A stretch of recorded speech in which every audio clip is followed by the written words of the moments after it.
Assalamualaikum warahmatullahi wabarakatuh. Sahabat beriman, apa yang terlintas di benak Anda ketika mendengar Syiah? Aliran yang satu ini memang mengundang banyak perhatian, apalagi pergolakan politiknya dengan Sunni.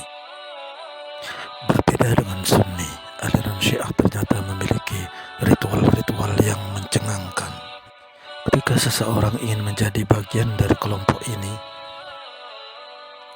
bahkan ada beberapa ritual sepertinya susah untuk dicerna oleh akal sehat manusia. Lalu seperti apa ritual Syiah yang katanya membingungkan? Benarkah ada yang sampai berlumuran darah untuk memasuki aliran ini?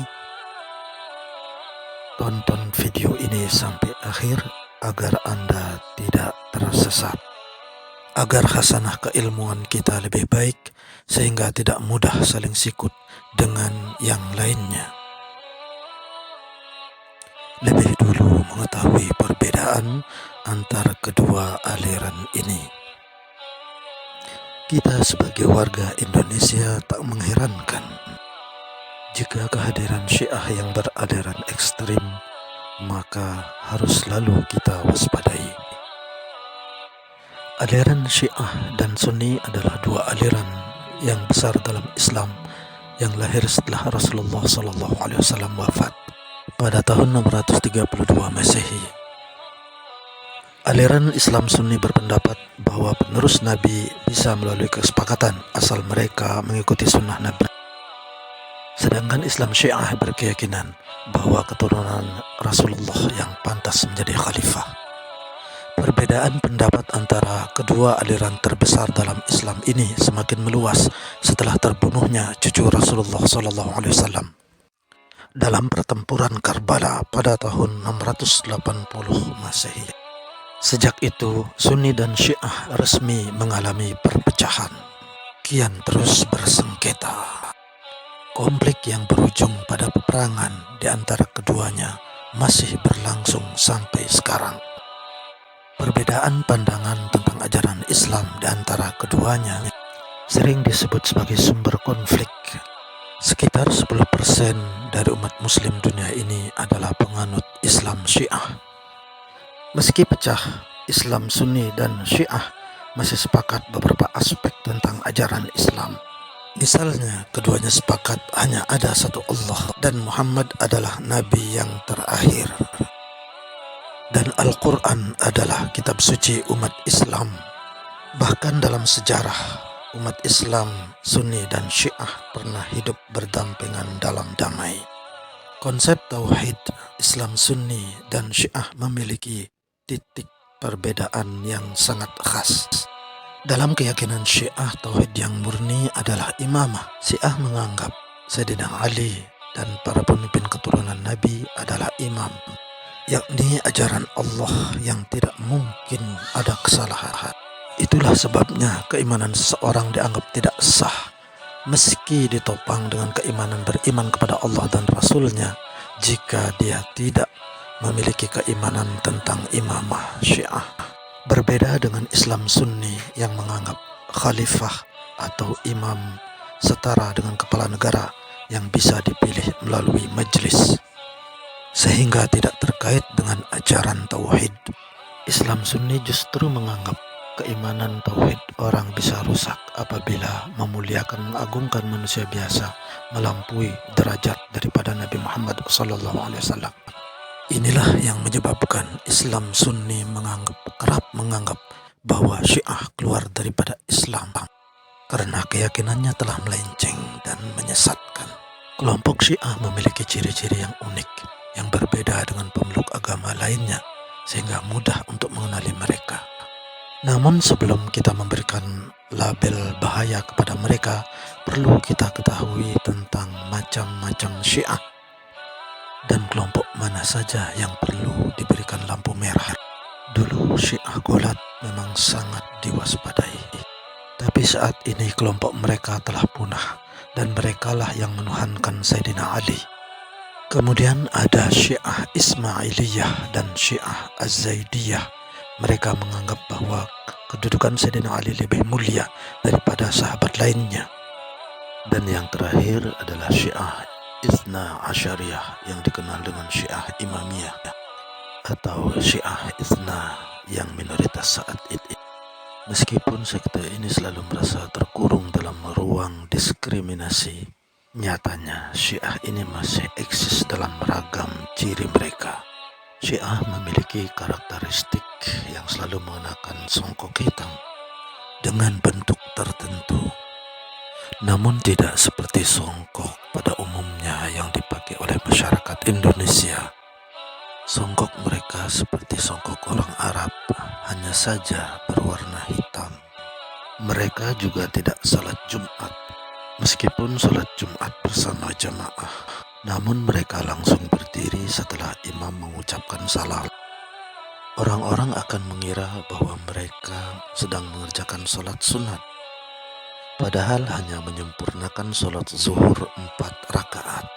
Orang Syiah berkeyakinan sholat Jumat tidak sah kecuali bersama imam yang maksum, yakni yang terpelihara dari segala dosa. Siapakah imam maksum yang mereka maksud? Yakni tiada lain dan tiada bukan, yakni imam yang ke-12, yaitu Imam Mahdi. Pengikut Syiah jarang melakukan sholat berjamaah, jarang mengerti sholat 5 waktu. Tapi yang mereka yakini adalah sholat 3 waktu. Mayoritas pengikut Syiah selalu membawa At-Turbah Al-Husainiyah, yaitu batu atau tanah yang dari Karbala yang mereka pakai untuk menjadi pelapis atau tempat sujud mereka ketika sholat. Bila mereka sholat tidak di dekat orang lain, sekira mereka tidak lagi menyebut nama Allah, tapi menyebut nama Sayyidina Husain atau Fatimah atau Ahlul Bait lainnya. Pada bulan Ramadan, penganut Syiah saat berbuka puasa tidak langsung berbuka puasa saat azan maghrib. Syiah berkeyakinan seperti orang Yahudi, yaitu berbuka puasa jika bintang-bintang sudah nampak di langit. Jadi mereka berbuka puasa jika benar-benar sudah masuk waktu malam dan gelap gulita. Lalu bagaimana dengan sholat tarawih? Tentu saja mereka juga tidak sholat tarawih bersama kaum muslimin lainnya karena menganggapnya sebagai bid'ah. Untuk bacaan dengan kita pun sangat berbeda jauh dan membuat kita tercengang. Jika umat Islam selalu memegang Al-Quran sebagai pedoman, berbeda dengan Syiah, Anda tidak akan mendapati kaum Syiah memegang dan membaca Al-Quran. Sangat jarang terjadi, jikapun membaca hanya sebatas takiyah atau kamuflase, karena Al-Quran yang benar menurut mereka adalah Al-Quran yang berada di tangan Al-Mahdi yang ditunggu kedatangannya. Dan mereka juga berusaha keras mempengaruhi kaum wanita, khususnya mahasiswi di perguruan tinggi atau di perkampungan, untuk melaksanakan nikah mut'ah atau kawin kontrak. Orang-orang Syiah akan getol sekali mendakwahi para orang tua yang memiliki anak perempuan atau gadis, dengan harapan anak perempuan mereka juga ikut menganut daripada paham Syiah, sehingga dengan leluasa bisa melakukan zina mut'ah dengan wanita tersebut, baik sepengetahuan orang tuanya ataupun tanpa sepengetahuan orang tua mereka. Mari kita intip praktek pernikahan nikah mut'ah yang terjadi di Baghdad. Dalam sebuah liputan dari BBC menyatakan bahwa seorang pria bisa menikahi sebanyak mungkin perempuan sesuai keinginannya. Anda bisa menikahi seorang gadis selama setengah jam, lalu segera setelah itu berakhir, Anda bisa langsung menikahi yang lainnya. Hal ini sangat menggiurkan bagi para pemuda Syiah, sehingga tak heran banyak yang mengikuti aliran tersebut. Selain pemikiran-pemikiran mereka yang berbeda, ritual ini akan membuat Anda shock seketika. Dalam cuplikan ini terlihat orang-orang yang sedang merayap seperti bayi, yaitu mereka adalah orang-orang Syiah yang berusaha mengabdikan diri untuk ajarannya. Lautan manusia yang merayap ini mungkin terlihat aneh dan merinding bagi kita. Namun ternyata hal tersebut sudah sering dilakukan oleh kaum Syiah. Selanjutnya, yang membuat kita merinding adalah tampak dalam gambar ini orang Syiah lagi bersujud merangkak serta menggonggong seperti seekor anjing.